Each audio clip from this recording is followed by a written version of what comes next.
kaso ito may code na. So gagawin natin pag halimbawa, naka-off muna to. 4, 8, Ay, naka-off muna yan. So hindi yan mag-on. Hindi mag-on. Mag-on.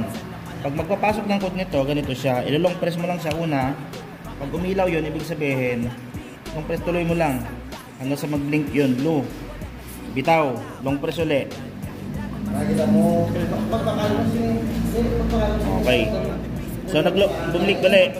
Pagpatay, long press uli hanggang mag-steady. Yan. Pag steady niyan, isa pa.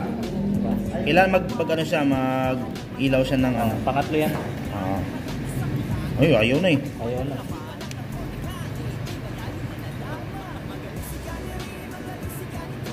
Yan. Yan. Pag steady niya, hintayin mo siyang mamatay. Then magbiblink siya ng 1 muna. Tapos pasok mo yung code. 1, 2, 3, 4. Tapos, pag steady uli, yun yung papasok pala sa ECU. Then magbibilang siya ng pangalawa naman. 1, 2, pasok mo yung code. 1, 2, 3, 4, 5, 6, 7, 8. Sunod yung pangatlo. Yan. Pagpatay, pangatlong beep. 1, 2, 3. Pasok mo naman to. 1, 2, 3. Tapos, blink uli. Yan. Tapos, apat no? Apat.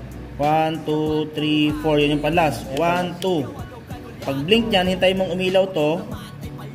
Then saka mo pitikin to. Pag ilaw nyan. Kung mag-prepare ka ng remote, nakauna siya, long press mo lang to. Yan. Pag bitaw mo nga pumitik siya, makaka-count siya. Kung walang remote, mabubuksan mo siya. Yun yung emergency code. Pero kung gusto mong ipasok ito, dapat kasama to. Hindi, dapat siya yung mabilis na blink, nakauna siya. Nakauna siya. So pag ilaw ng dalawang blink na yan, didinan mo. diinan mo ng todo. Huwag mo bibitawan hanggang sa umilaw to. Umilaw to. Tapos, pitik mo. Okay. Okay. So 2 kg. Nagdagdag naman.